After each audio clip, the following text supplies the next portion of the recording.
오늘은 실험 관찰에 정리한 내용을 확인해 보는 시간을 갖겠습니다. 먼저 실험 관찰 36쪽 줄기의 생김새와 하는 일을 알아볼까요? 입니다. 1번 붉은 색소물에 넣어둔 백합 줄기를 잘라 단면을 관찰하고 그림과 글로 나타내 봅시다. 입니다. 지난 실험에서 붉은 색소물에 넣어둔 백합 줄기를 가로로도 잘라보고 세로로도 잘라보았죠? 먼저 가로로 자른 단면은 이렇습니다. 뭔가 붉은 점이 콕콕콕콕 박혀있는 모습을 볼 수 있었죠.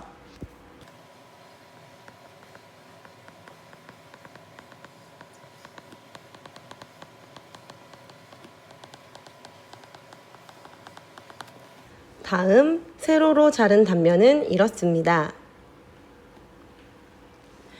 여러 개의 붉은 선이 줄기를 따라 쭉쭉 이어져 있는 것을 볼 수 있었습니다.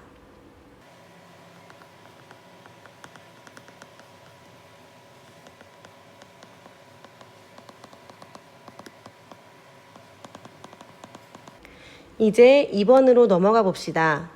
백합줄기의 단면에서 색소물이 든 부분으로 알 수 있는 것을 써보라고 했습니다. 우리가 백합을 담근 물에 색소를 넣은 이유는 무엇일까요? 물은 색이 없어서 잘 보이지 않지만 색소를 탄 물은 색을 띠고 있어서 눈에 쉽게 잘 보이기 때문입니다. 색소물이 들어있는 부분을 통해서 물이 어디에서 어디로 이동했는지, 물이 이동하는 통로는 무엇인지 확인할 수 있었습니다. 빨간 물이 줄기를 통과한 것으로 보아 물은 줄기에 있는 통로를 통해서 이동하는 것을 알 수 있었습니다.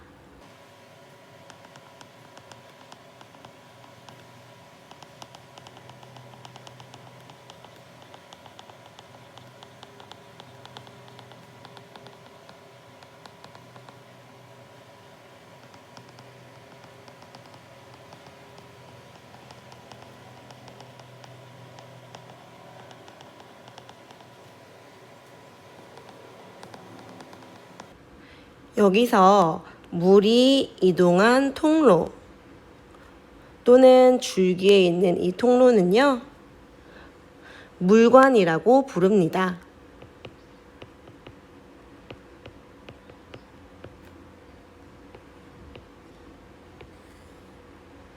물관은 줄기에 있으며 뿌리에서 흡수한 물을 위로 이동시키는 통로 역할을 한답니다.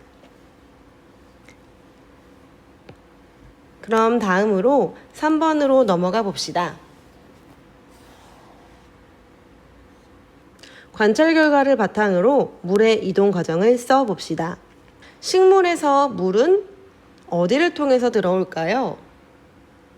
맞습니다. 뿌리죠.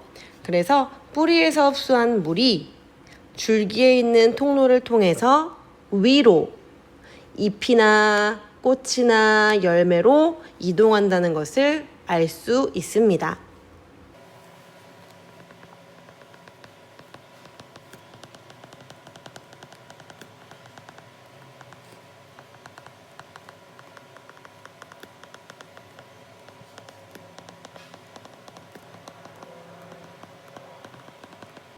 여기에서 줄기에 있는 통로는 방금 말한 물관이 되겠죠.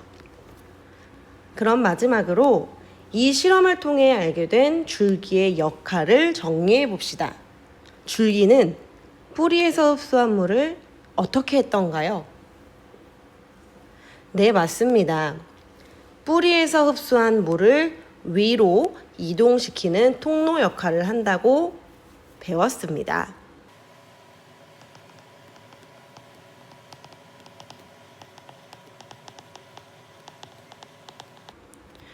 줄기가 물을 이동시키는 역할을 한다는 것 외에 또 다른 기능은 어떤 것을 가지고 있을까요? 네, 맞습니다. 줄기는 뿌리와 같이 식물을 지지하는 역할, 그리고 양분을 저장하는 역할도 하지요. 줄기가 양분을 저장해서 뚱뚱해진 부분을 우리가 먹기도 한다고 했었죠. 예를 들면 감자, 토란, 연꽃,